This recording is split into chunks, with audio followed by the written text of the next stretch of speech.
Hey everyone, I'm Thomas. And I'm Gennady. Welcome to our second Wicked Inside. We know a lot of you have been eagerly waiting to hear more from us since we shipped our last major content update. Right after early access launch, we spent weeks listening intently to your feedback while putting out numerous hotfixes and patches. Then, after we felt that No Rest for the Wicked was in a good spot, we launched our first big content update, the Crucible. Yes! With the Crucible, we introduced fresh enemies, brand new systems, and a fun mode to keep everyone entertained while we began work on our next major content update. But it's been a while since then, and today we'd like to explain why. Our publisher for No Rest for the Wicked was Private Division, a subsidiary of Take-Two Interactive. Take-Two decided to sell off Private Division, which was unexpected news for us. After some deliberation, we saw an opportunity. After months of negotiations, we reached an agreement to buy the publishing rights for No Rest for the Wicked back so that Moon Studios could become fully independent. This legal process took time, and we couldn't say much while it was all happening. But today, we're excited to announce that it's all done and that Moon Studios is now fully independent. We believe this will give you even more confidence in our vision because we're free to build No Rest for the Wicked exactly how we want, without needing to ever go silent again. We've used this extra time to create something truly special. Let's take a look at the breach.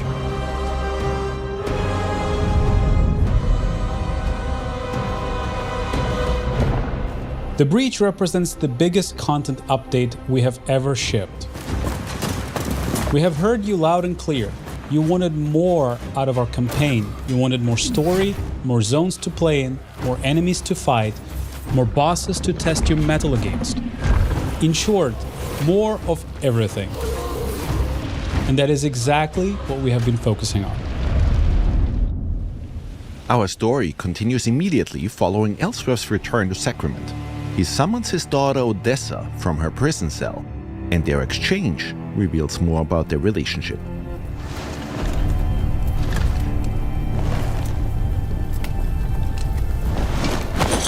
Take the upper passage out, then leave by the northwest gate.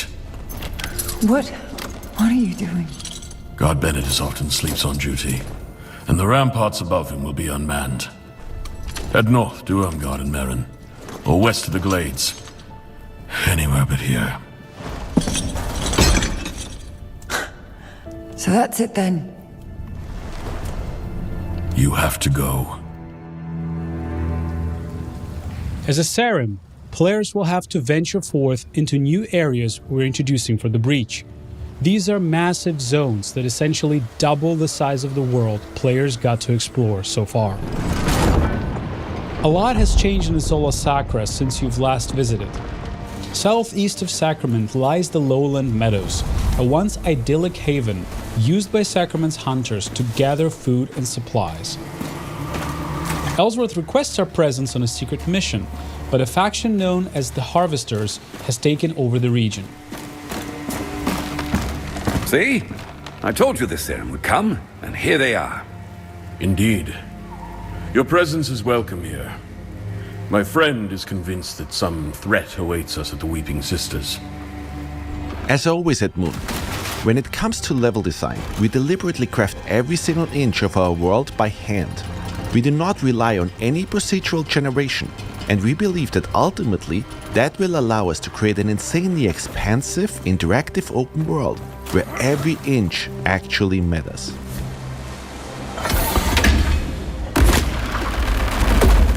Throughout your journey through the meadows, you will encounter all new enemies.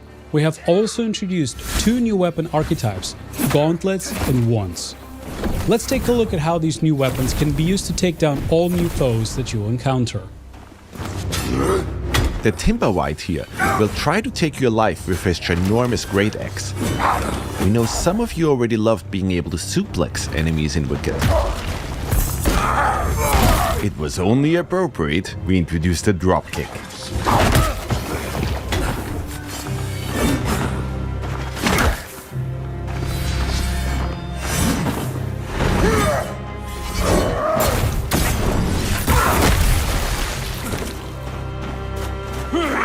Wormwood wretches and limb-seed archers will keep you on your toes with brutal ranged attacks. Our tremor wave will make quick work of them. Rust reavers present an even greater challenge.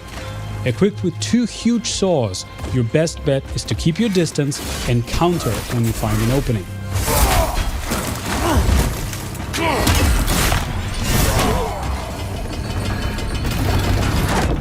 Deeper within the meadows, the copse treader will try to block your path forward.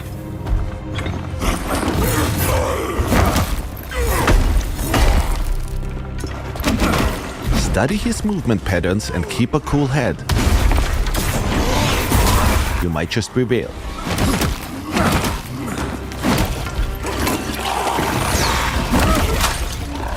Obviously, we are also introducing all new bosses for the breach, but we don't want to spoil everything just yet. We know a lot of you already enjoyed how much love and care we're putting into all of these areas. Once again, we didn't shy away from really using verticality and hiding secrets everywhere. Even though you'll often fight for your life in all of these zones, every now and then you'll get to enjoy a serene scene of beauty.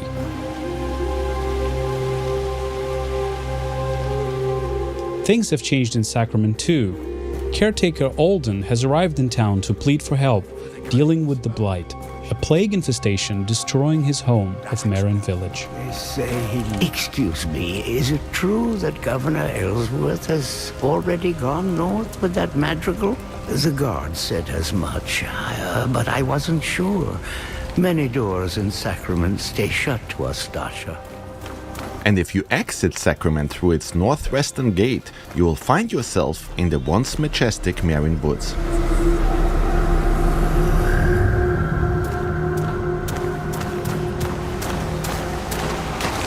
Recently, the Merrin Woods have been befallen by the Blight.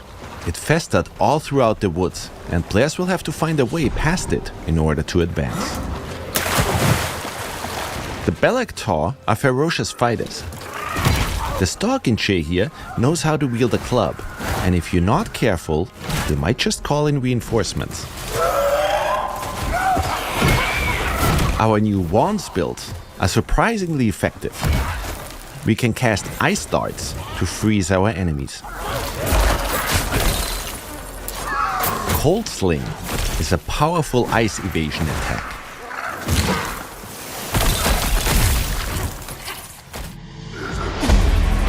For the Heavy Feather, we'll use some more powerful spells our wands provide. We have since learned how to perform the Riven Twins Plague Explosion.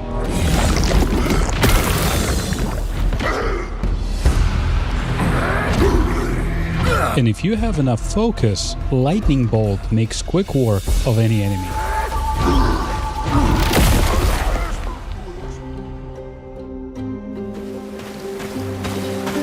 Halfway through Merrin Woods, you'll encounter Merrin Village, a peaceful woodland community of Isola Sacra. First traveler I've seen in ages. I'm amazed you made it to our village at all, stranger. Hardly anyone comes here anymore. 10,000 blessings, Serim, for returning us to ourselves. The villagers in Merrin provide new services and sell different items than the ones in Sacrament. My clod of a cousin's still hammering away in Sacrament. Figured they would have run him off by now. Chased them out of town with their crooked pitchforks and bent spears. Might as well give it here. In Merrin, we will also meet Odessa's godmother, Irmgard, a connection to her Dasha heritage. I remember when my mother used to sing me to sleep. You did too. Same lullaby. Will I see you there? All of us at one table again. I'm not welcome in Sacrament. And in a return to the Nameless Pass, we'll explore new areas within it, learning more about the forces of the mainland. We will not tolerate any more doubt within your ranks, Primus. Not while we knock on salvation's door. Discipline takes time. It's earned, not bought. The born god disagrees. Discipline is forged. It is a tool, molded in flame. Meanwhile, we'll continue the story of Madrigal Celine and her vanguard, who seek to liberate the lost city of Kalen. We're incredibly excited about this new chapter in our campaign, but we don't want to spoil everything just yet.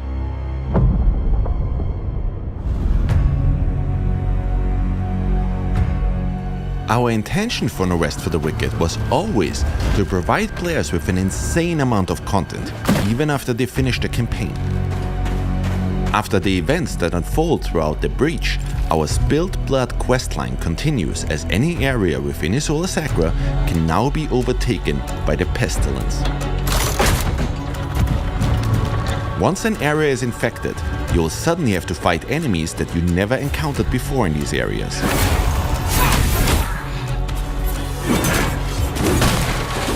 Defeat these enemies, and they might just drop all new Torn resources. Torn resources can be burned at any fire in order to further increase the challenge within an infected area. You will need to heavily upgrade your gear and perfect your build in order to succeed.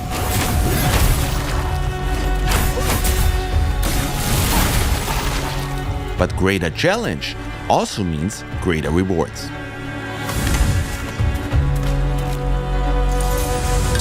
Notice that with every enemy you slay, the pestilence spread meter at the bottom of the screen reduces.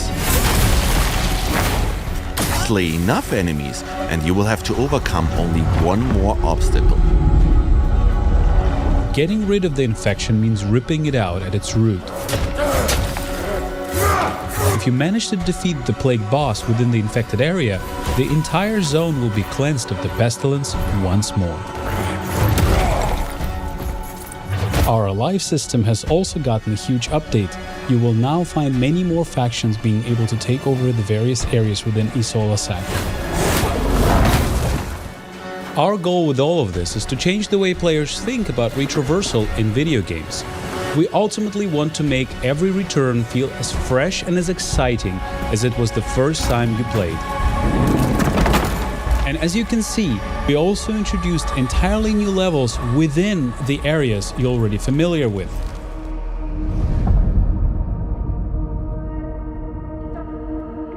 In order to aid players in achieving the perfect build, we introduced quite a few changes that will make progression a whole lot more streamlined and fun. First off, we have revamped the way gear drops. We replaced the tiered approach and came up with a formula that takes the player level, the area level and the enemy level into account, which results in an experience where any gear that drops will be approximately within your level range. Now, gear that used to only drop in earlier zones might just drop again, but at a higher level. We tried this out, and we ultimately see a much higher variety of gear throughout our playthroughs.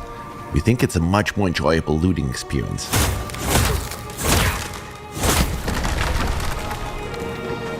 Another big aspect that defines your build is, of course, the enchantments. So far, if your gear didn't drop with the enchantments you needed, your item would never reach its full potential. But we came up with a solution. If an item dropped with less than maximum possible amount of enchantments, you can now use a Fallen Ember to add another random enchantment to it. And if you have an enchantment on one of your items that doesn't quite fit your playstyle, Fallen Embers can now be used to re-roll that particular enchantment. Of course, Fallen Embers are also still used for respeccing your character, which makes Embers insanely valuable now. We also introduced a new weapon rarity, Masterworks. Any Masterwork starts out as just a common item. If you decide to forego the RNG aspects of Wicked, you can bank on gems in order to fully customize your item. Gems will now show you exactly what effect they'll have depending on which item you slot them into. In our case here, we want to craft a build that heavily relies on and synergizes with focus. The benefit of common items is that we can completely customize them. Once we've fitted the maximum amount of gems into them, they now become a masterwork. In general, we've introduced a whole slew of new weapons, runes and armor sets. We've also iterated on our list of enchantments in order to enable the creation of entirely new builds, while ridding ourselves of the enchantments that led to overpowered builds. Given that and the new loot drop algorithm, the sky is the limit when it comes to build variety. We also conducted a major balance pass on our stats, and we noticed that quite a lot of you didn't use shields all that much. So we changed the way they work. Instead of draining stamina, shields are now based around poise and stagger, and we try to ensure that each shield archetype feels unique. So we can't wait to see all your new sword and board builds.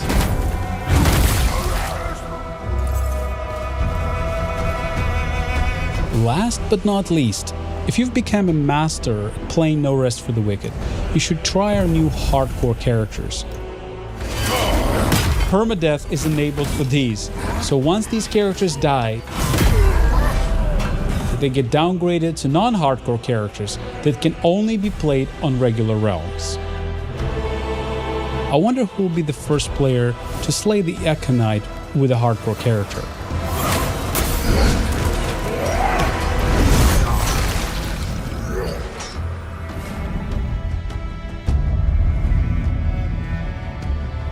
Naturally, we also spent quite some time introducing a wide range of quality of life features and polished up what you've played so far of No Rest for the Wicked. For example, we've noticed that a lot of your houses looked similar to this one. Storage has always been incredibly important in any ARPG. On our current live builds, players can stack all that many items, and sorting hasn't been ideal yet. Let's switch over to our breach update. We fixed that right up and now allow players to stack a whole lot more items within their chests. And items now also get sorted in a beautiful way. While we're in our home, we can show off another cool feature we added. We've added Whisper Stones, which enable fast travel to and from your house. So if you just want to quickly drop off items and gear while you're out and about, instead of having to first warp to Sacrament and then run to your home, you can now save that one step. Remember that you can place one Whisper Stone per house, so if you own multiple ones, you can even fast travel between them.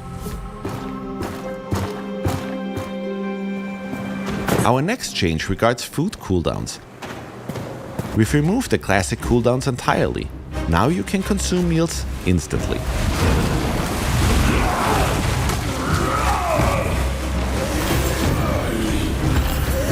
However, your stomach is no longer a bottomless pit. You have a limited number of meals you can eat during combat.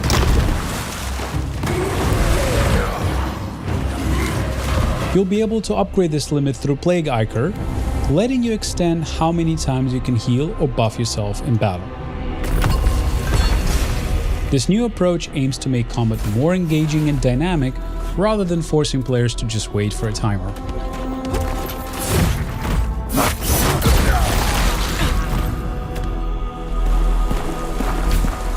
Time ticks ever forward.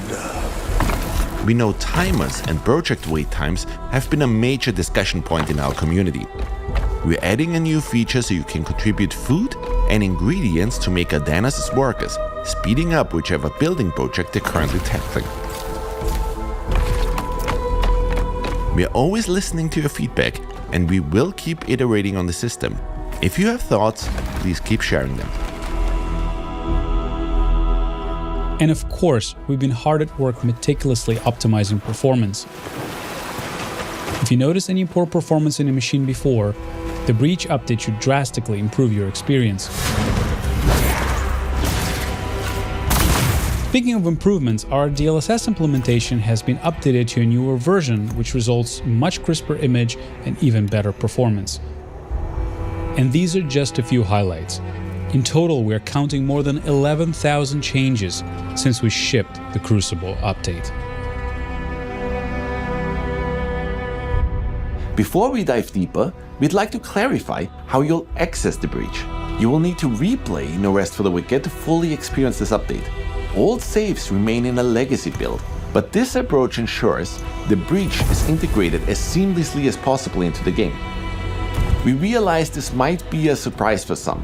Ultimately, the scope of the breach and the underlying changes led us here. But don't worry, you'll discover plenty of fresh content, quests and loot to make restarting your journey worthwhile.